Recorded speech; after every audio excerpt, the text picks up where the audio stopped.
Bismillahirrahmanirrahim. Qala al-musannif rahimahullah. Faslun yajibu ala kaffatil mukallafin ad-dukhulu fi dinil Islam was-subutu fihi ala dawam wal izamu ma lazima alaihi minal ahkam. Faslun, ini pasal akan menjelaskan fi sifatillahi ta'ala wa rasulihi wa bis sam'iyat, yakni sifat-sifat Allah, sifat-sifat Rasul, bangsa sam'iyat. Sam'iyat itu wahyu. Kalau sam'iyat itu bahasanya langit. Nah, tapi yang dimaksud adalah berdasarkan wahyu dari Allah Subhanahu wa ta'ala. Ini adalah asas, ini adalah dasar, ini adalah pokok yang menetapkan keimanan seseorang ataukah kufur seseorang. Karena kenikmat yang teragung itu adalah meninggal dalam keadaan iman. Sementara musibah yang paling besar adalah meninggal membawa kekufuran. Nah, maka dengan pasal ini insyaallah kita akan dibawa oleh musannif yang mengarang kitab ini untuk mengetahui tentang sifat-sifat yang wajib bagi Allah, bagi Rasul, yang bangsa sam'iyah tadi. Makanya wajib ala kafatil mukallafin, atas semua orang mukallaf. Kafatil mukallafin. Jadi kalau bahasa, nanti kalau rincinya ada di terjemahnya. Atas semua orang-orang yang sudah mukallaf, ayat ini semuanya. Jadi orang Islam yang sudah mukallaf, baik laki-laki maupun perempuan. Mukallaf itu sudah mendapat kewajiban agama, sudah saatnya melakukan kewajiban-kewajiban agama yang diperintahkan oleh Allah, yang dilarang juga oleh Allah. Di dalam kitab Syarah Safinatun Najah, mukallaf itu orang yang sudah dewasa. Ya, kalau laki-laki umur khamsata asyara sana, tamam 15 tahun sempurna atau sudah mimpi jima. Kalau perempuan umur sittata sana, 9 tahun atau sudah haid. Nah, untuk daerah tropis seperti Indonesia, para ulama al-fiqih menyatakan kira-kira umur 13 tahun. 9 tahun itu untuk Arab. Makanya Nabi belum menikahi Siti Aisyah saat ia umur 9 tahun, tapi digaulinya pada umur 13 tahun. Gak langsung digauli, pahamin, biar tahu. Nah, itu mukallaf. Apa kewajiban kepada orang mukallaf? Fa'ilnya opo ad-dukhulu. Ad-dukhulu itu masuk fi dalam dini agama Islam, masuk ke dalam agama Islam, dan tidak hanya sekedar masuk, wasubut, tetap fihi dalam agama Islam, ala dawam, selamanya. Wajib kepada orang mukallaf itu masuk ke dalam agama Islam, dan subut itu tetap, ayat al-lazimah. Subut itu artinya al-lazimah, tetap berubah sampai akhir hayat. Maka dinyatakan fihi ala dawam, untuk selamanya. Ilal qita'i ilal maut alal Islam, ya, sampai kita ini meninggal pun dalam keadaan Islam, jangan sampai terputus. Nah, itu makna dari alad dawam. An Ali radhiyallahu anhu annahu qala kama menimma al-mautu 'alal Islam. Ada penjelasan dari Imam Ali, Sayyidina Ali, Tamamun nikmah al-mautu alal Islam. Sempurna-sempurna nikmat itu meninggal dalam keadaan Islam. Maka kata para ulama, yang paling besar di antara nikmat Allah itu adalah yaitu iman Islam. Yang bahaya paling besar bukan kehilangan jabatan, kedudukan. Sekarang wabah corona, datang corona India. Saya baru pulang dari Garut, kenal lagi demam-demam, tapi insya Allah bukan COVID tadi diperiksa. Bukan COVID, ya kecapean aja. Semua nyonya Pajar kena dan udah 3 hari sampai hari ini, tapi bukan COVID. Nah, ya walaupun dalam kondisi seperti ini, kita tetap harus di dalam Islam, bahkan sampai akhir hayat kita. Kata Imam Ali dalam tutur kata yang penuh bijak dan hikmah, tamamul nikmah al-mautu alal Islam. Sempurna-sempurna nikmat itu meninggal dalam keadaan Islam. Kalau dikaitkan dengan ayat itu surah 3 Al-Baqarah, surah 3 Al-Imran ayat 102. Ya ayyuhalladzina amanu taqullaha haqqa tuqatih wa la tamutunna illa wa antum muslimun. Imam Ali pun berdasarkan kepada ayat ini. Dan kalau saya khutbah Jumat selalu mukadimahnya itu untuk syarat rukun khutbah itu selalu ini, baik di Idul Fitri, Idul Adha, karena nggak ada nasihat yang paling baik kecuali takwa. Ya ayyuhalladzina amanu taqullaha haqqa tuqatih wa la tamutunna illa wa antum muslimun. Dan di ujung ayat wa la tamutunna illa wa antum muslimun, janganlah kalian mati kecuali dalam keadaan iman dan Islam. Insyaallah kita ya dipelihara, dijaga, dilindungi, dihantarkan oleh rahmat Allah sampai akhir hayat dalam keadaan iman dan Islam. Kemudian kewajiban bagi orang mukallaf tuh setelah masuk ke Islam tetap ya sampai akhir hayat waltizam. Ayat qabul, waltizam itu artinya nerima ma aisyai terhadap apa lazima yang ditetapkan alaihi kepadanya minal ahkam dari hukum-hukum agama. Juga kita harus terima terhadap hukum-hukum yang diatur oleh agama. Nah, di dalam kaidah usul fikih itu adalah ahkamus syar'iyyah, hukum-hukum agama yang semuanya ada 5, yakni wajib, haram, sunnah, makruh, mubah. Minal ahkam wa hiya ma bayyanahu Allah taala lana ala lisani nabiyhi sesuai dengan apa yang telah Allah jelaskan kepada lisannya Nabi kita Nabi Muhammad sallallahu alaihi wasallam mimma yata'allaq dari apa yang terpaut bi'af'alil mukallafin terhadap perbuatan-perbuatan orang yang dewasa, wa huwa al-wajib wa sunnah wal mubah wal makruh wal haram. Apa itu wajib? Insyaallah kita sudah pada tahu ya. Mayusabu ala fi'lihi wa yu'aqabu ala tarkihi. Diberi pahala kalau dilaksanakan, disiksa kalau ditinggalkan. Itu wajib. Contohnya salat, puasa dan lain-lain. Apa itu sunnah? Mayusabu ala fi'lihi wa la yu'aqabu ala tarkihi. Yang namanya sunnah diberi pahala, dikerjakan, tidak disiksa kalau ditinggalkan. Itu sunnah. Contohnya apa, Pak? Sholat rawatib, sholat tahajud, puasa sunnah banyak. Nah, itu contoh. Kemudian mubah, ma la yusabu wa la yu'aqabu ala fi'lihi wa la tarki. Mubah itu tidak disiksa, tidak diberi pahala kalau dilakukan, kalau ditinggalkan. Mubah dilaksanakan tidak ada pahala, ditinggalkan tidak disiksa.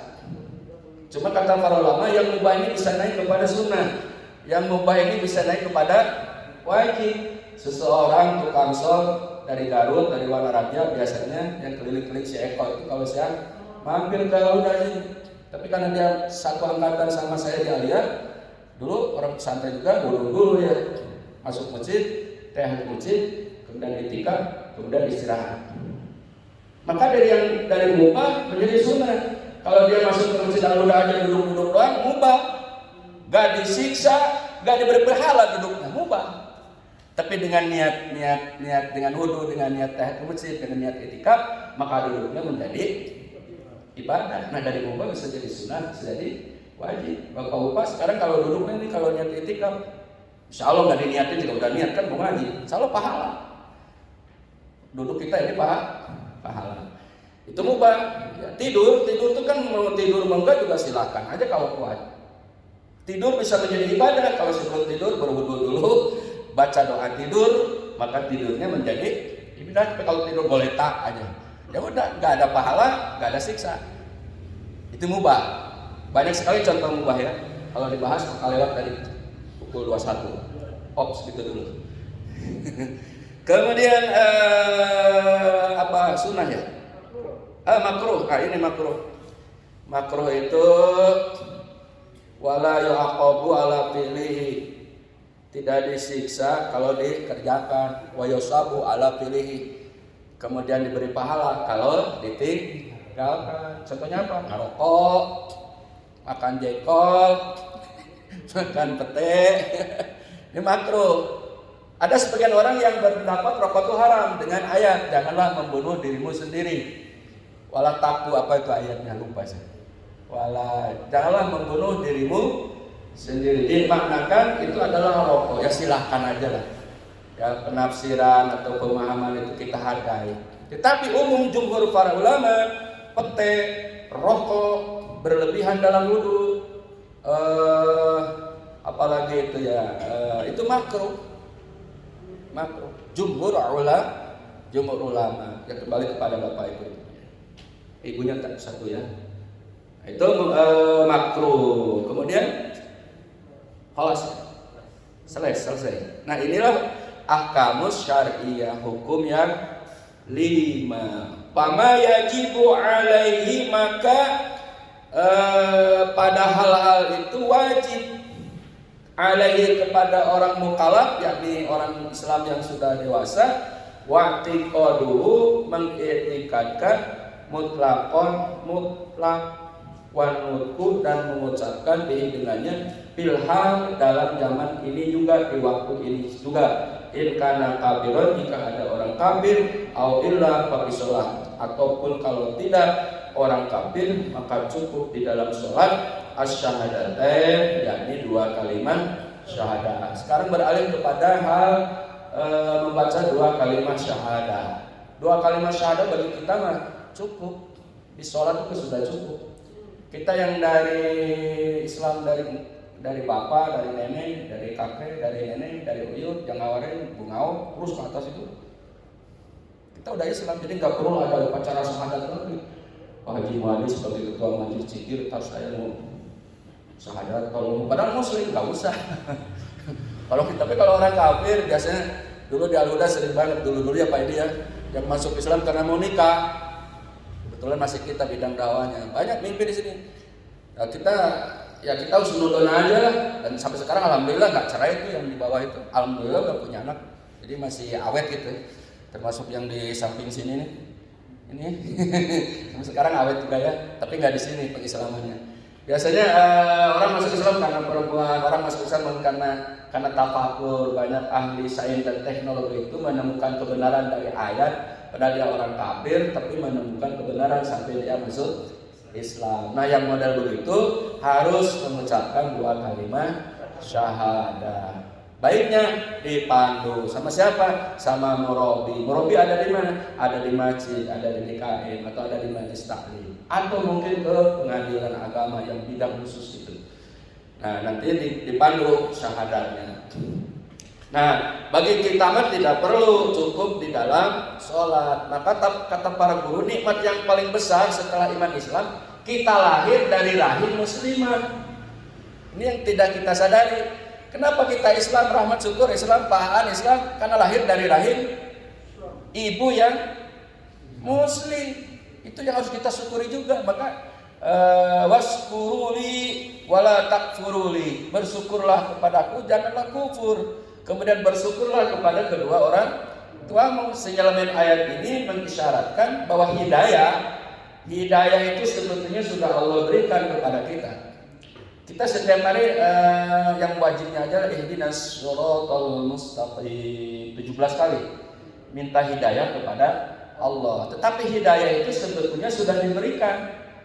Mana? Satu kata Syekh Al-Marogi dalam tafsir Al-Marogi ketika menjelaskan suratul Fatihah, hidayah fitri. Fitri itu sejak awalnya tanpa kita diminta Allah berikan.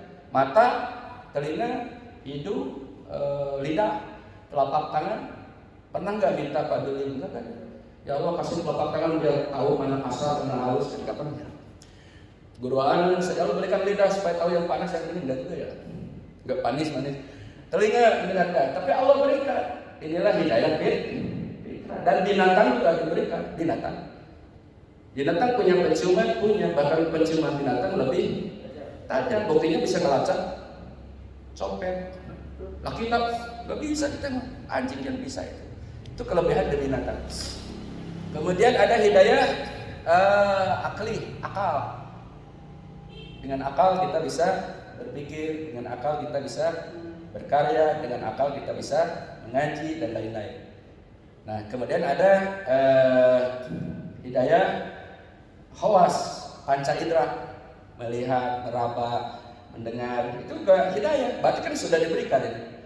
Sehingga dalam ilmu filsafat, seseorang yang dibuang di hutan, dibiarkan gitu, dia pasti akan merasa ada Tuhan ada, karena sudah ada hidayah fitrahnya. Itu. Kemudian ada yang paling tinggi, hidayah adil, hidayah agama. Maka fitrah yang sejak ajali yang diberi mata dan lainnya harus dibimbing oleh agama. Jangan melihat yang bukan harus dilihat. Kata siapa? Kata agama. Maka ada cewek lihat pahanya kemana-mana. Ini kita. Kalau Kamil kan gini. Kenapa harus begitu? Kata agama. Coba kalau nggak ada agama. Kemudian makanan enak nih. Wah, nggak ada orangnya, ambil aja. Kata agama nggak boleh. Ini pentingnya hidayah agama. Terus apa lagi? Banyaklah contoh. Binatang walaupun penciumannya tajam, tetap aja dia nggak punya agama. Makanya kawin sesama binatang, ibunya dikawin. Nah, manusia nggak boleh. Kenapa? Ada agama. Inilah pentingnya hidayah. Jadi yang kita mohon ihdinas shiratal mustaqim itu apa sebetulnya? Hidayah adil. Kan udah ada, iya, supaya istiqomah, lazimah tadi. Maka ketika Nabi mentalkinkan Abu Thalib, qul ya am la ilaha illallah, la ilaha illallah, sampai 3 kali Nabi Muhammad kata Abu Thalib, berat. Ini hidayah adil. Allah tidak memberikan hidayah adil kepada Abu Thalib, ceklek kayak meninggal dalam keadaan kafir. Padahal yang mentalkin siapa? Rasulullah. Oleh karena itu hidayah adil hak prerogatif Allah. Maka Pak Haji Muhadi mengganti-ganti bacaan. Sebetulnya Pak Haji asrarul hikmahnya untuk mendapat hidayah adil. Kahfi, Ar-Rahman. Ini bapak-bapak sebetulnya rasanya. Dengan bacaan-bacaan Kahfi, Ar-Rahman, Yasin, salah satu supaya kita istiqomah. Maka di dalam hidayah agama dengan membaca surah-surah pilihan. Kan jadi semangat sekarang baca surah pilihan itu ya. Nah besok jangan lupa tamatin itu, kan baru sampai ayat 30 tadi. Insya Allah ya. Laporan di grup sudah gitu. Kalau nggak laporan kan nggak tahu gitu. Nggak usah laporan ya? Nggak usah lah. Nggak usah. Nah ini hidayah adil. Jadi yang kita mau itu hidayah adil. Agama. Kan agama sudah ada. Tidak sedikit yang sudah beragama juga keluar dari konteks Islam, keluar dari thariqah Islam, keluar dari thariqah iman, dari jalan iman. Oleh karena itu yang kita mohon adalah hidayah agama yang ini hak prerogatif Allah, terutama di ujung kehidupan agar kita nyeplek keluar ruh la ilaha illallah. Itu kuncinya di situ. Itu bapak-bapak ya. Jadi ini syahadat. Jadi bagi kita tidak perlu syahadat. Itu ayatnya lupa. Ayatnya Abu Thalib itu apa ya? Innaka latahdi man ahbabta walakinallaha yahdi may yasha. Sesungguhnya engkau wahai Muhammad tidak mampu memberikan hidayah kepada Abu Thalib, karena hidayah di sini hak aku. Ya itulah hidayah agama, bukan yang fitrah, bukan yang khawas, wastu pasca indra, bukan yang akli, ya, tapi agama. Secanggih apapun otak manusia, kalau tidak dibimbing agama bakal merusak. Buat nuklir, buat menghancurkan dunia. Ya, bikin obat COVID bukan menyembuhkan, tapi untuk mencelakakan. Kalau tidak dipandu agama. Pada prinsipnya bapak-bapak, mohon maaf kalau saya salah ya. Semua orang yang beragama itu baik daripada yang tidak beragama. Karena di dalam agama apapun tidak ada mengajarkan kejelekan, yang ada kasih sayang. Oleh itu kata Allah, lakum dinukum waliyadin. Bagimu agamamu, bagiku agamamu. Bahkan ada ayat, jangan mencaci Tuhan mereka, karena mereka akan mencaci Tuhan kita. Ini Al-Quran, bukan hadis lagi. Prinsipnya agama itu mengajarkan, makanya Rasulullah kan kerjasama sama Majusi waktu itu. Bahkan Rasulullah mendapatkan hadiah jubah sorban yang paling bagus. Diterima nggak oleh Nabi? Diterima, karena itu hadiah yang halal. Bapak-bapak, ini yang bisa saya sampaikan, karena kalau saya lanjutkan ini bisa lewat dari 21. Insya Allah ya, di lain kesempatan kita jumpa lagi. Assalamualaikum warahmatullahi wabarakatuh.